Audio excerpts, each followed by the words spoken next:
ইতিবাচক দিক ও সংখ্যা পরিষদের প্রস্তাবনা বিবেচনা নিয়ে বিআরটির অধীনে একটি অভিন্ন সমন্বিত নীতিমালা চূড়ান্ত এবং নীতিমালা অনুযায়ী সিটি কর্পোরেশন এলাকা সারা দেশে আমাদের ড্রাইভিং লাইসেন্স পারমিট যেটা আমি বলেছি সেটা দিতে হবে। বিশেষ সুবিধাভোগী গোষ্ঠী ও ব্যবসায়িক সিন্ডিকেটকে সুবিধা দেওয়ার জন্য আমাদের যে সিটি কর্পোরেশন আইন পরিবর্তন করা হয়েছে সেটা আমরা বাতিল চাই। স্থানীয় উৎপাদককে আমাদের যে ডিজাইন আছে সেটা অনুমোদন দিতে হবে।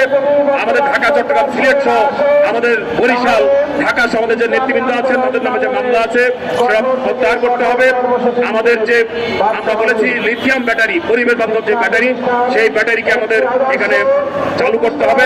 পার্কিং আমরা বলেছি এবং চার্জিং স্টেশন সেটা স্থাপন করতে হবে।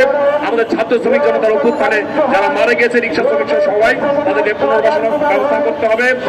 এবং আমরা এখানে বলেছি যে দুর্ঘটনা প্রতিরোধ এবং সড়কের শৃঙ্খলা প্রতিষ্ঠায় আমরা তো বললাম যে আমরা স্বল্প গতির গাড়ি, লোকাল জাল পরিবহনের পৃথক লেন আর অবৈধ চাঁদা আদায়, ব্যাটারি ছিনতাই, চুরি বন্ধে এবং নারী শ্রমিকদের নিরাপত্তা নিশ্চিত করার জন্য ব্যবস্থা নেবেন। এবং আমরা সকল শ্রমিকের জন্য আর্মি রেটে আমরা রেশন চাই এবং আমরা পেনশন চাইবে, বিনামূল্যে চিকিৎসা চাই।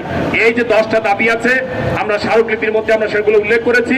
আমরা আশা করব যে সেই দাবি অনুযায়ী আপনারা ব্যবস্থা গ্রহণ করবেন। আগামী 17 তারিখের মধ্যে আপনাদের কার্যকর পদক্ষেপ আমরা দেখব। নচেত আমরা প্রধানমন্ত্রী কার্যালয় অভিমুখে বিক্ষোভ সহ আরো অন্যান্য কঠোর যে কর্মসূচি আছে সেটা সিদ্ধান্ত নিয়ে আমরা সেদিকে বাধ্য হব। 60 লক্ষ শ্রমজীবী মানুষ, 3 কোটি পরিবার আমাদের সাথে আছে।